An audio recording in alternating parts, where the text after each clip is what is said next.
Fazei-me conhecer vossa estrada, vossa verdade me oriente e me conduza. Aleluia, aleluia, aleluia, aleluia.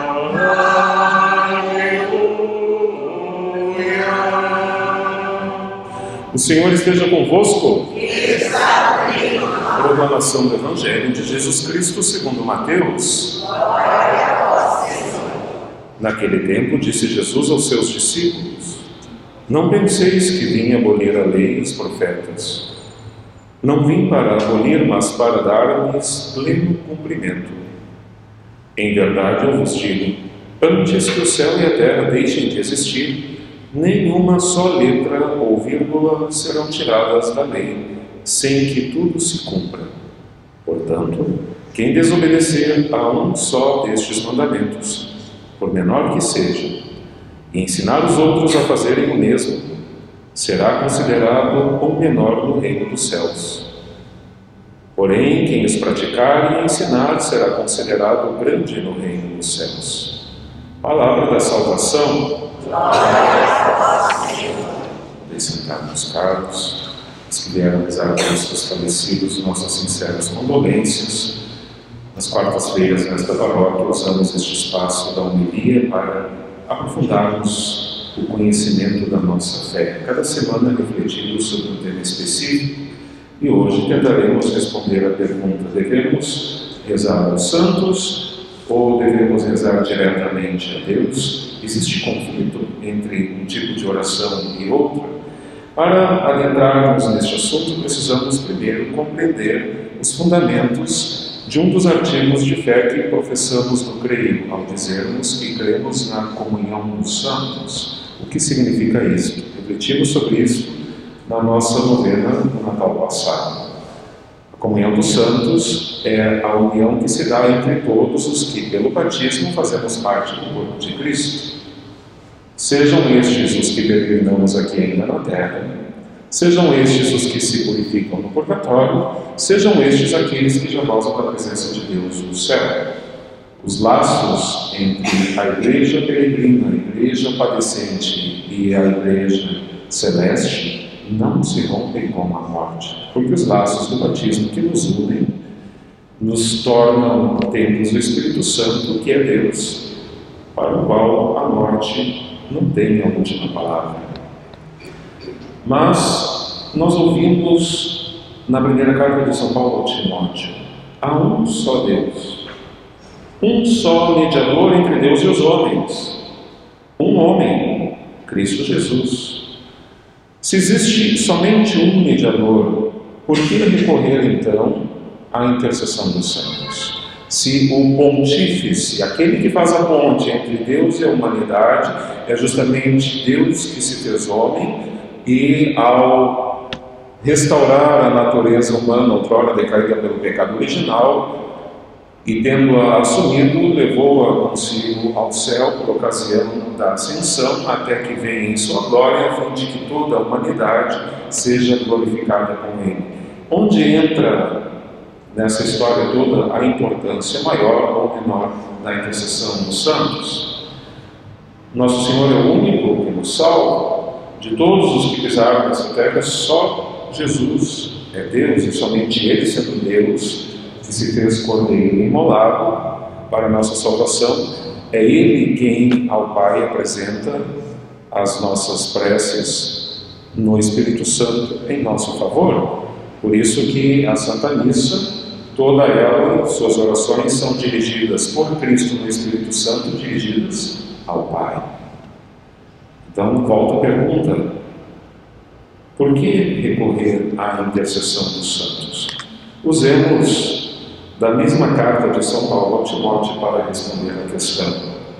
Acima de tudo, nos diz São Paulo, recomendo que se façam súplicas, pedidos, intercessões, ações de graças por todos os homens, pelos reis, por todos os que estão constituídos em autoridade, para que possamos viver uma vida calma e tranquila com toda piedade e honestidade. São Paulo nos pede, meus caros, que sejamos intercessores de uns pelos outros. E quando nos pede que sejamos intercessores, está pedindo à igreja, a qual o próprio São Paulo chama de corpo de Cristo.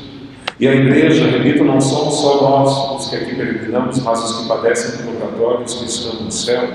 Por isso, Santo Afonso Maria de Ligório vai dizer que as almas do purgatório são aquelas que, além de necessitarem das nossas orações, também intercedem por nós, porque já estão mais próximos de Deus do que nós estamos. Muito bonita esta teologia de Santo Afonso.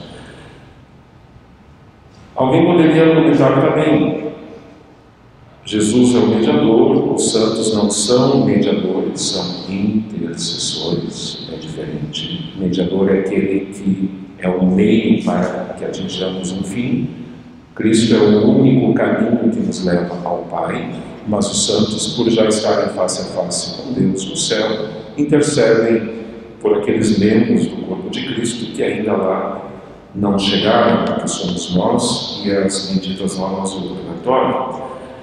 Mas alguém poderia argumentar com muita razão: os santos não são oniscientes, só Deus é onisciente. E se os santos não são oniscientes, como escutam os nossos pedidos, os nossos clamores, para apresentá-los a Nosso Senhor? Não, de fato, os santos não são oniscientes. Nem os anjos o são. Mas se a igreja é um corpo, e aqui tomamos a analogia de São Paulo no corpo, se, como diz o ditado, uma mão lava a outra e as duas lavam o rosto, para que uma mão lave a outra, a comunicação que se dá entre as duas mãos não parte de uma mão para outra mão. Ambas têm como mediação a cabeça. Tudo o que acontece no corpo de Cristo tem por mediador o Senhor Jesus. Portanto, mesmo as orações que os santos apresentam a Cristo e por Cristo ao Pai no Espírito Santo em nosso favor, mesmo estas chegam aos santos pelo único mediador que é a cabeça da igreja. Mas então, se para chegar à oração ao santo, a fim de que ele apresente a Deus, primeiro se passa pela cabeça, por que não se dirigir de novo direto à cabeça que é Cristo? Porque a intercessão dos santos nos alimenta, nos fomenta na alma a consciência de que somos um corpo e ou nos salvamos ou nos condenamos como corpo. A intercessão dos santos é querida por Deus porque nos faz retomar a cada momento a consciência de que, pelo batismo, todos precisamos nos querer bem e precisamos socorrer uns aos outros se quisermos nos aproximar de Deus. Então, a oração que dirigimos aos santos e pelos santos a Deus não só são instrumentos para nos alcançar as graças que não são os santos que concedem, porque a fonte da graça é o Senhor. Além de nos alcançar a graça pela sua intercessão, pelo seu pedido, nos aproximam mais uns dos outros, dos que aqui estamos. Por isso a validade da oração, quando alguém nos pede: reza por mim que estou doente, reze por mim que preciso de um emprego. Esta oração é intercessão. Quando alguém vem rezar pelos seus falecidos, que sentido tem? Tem sentido enquanto membros do mesmo corpo, os que aqui ainda podemos merecer algo, oferecemos sacrifício de Cristo em sufrágio como para que os méritos de Cristo abreviem o purgatório daquele irmão que está sendo purificado e ele possa tão logo contemplar a face de Deus.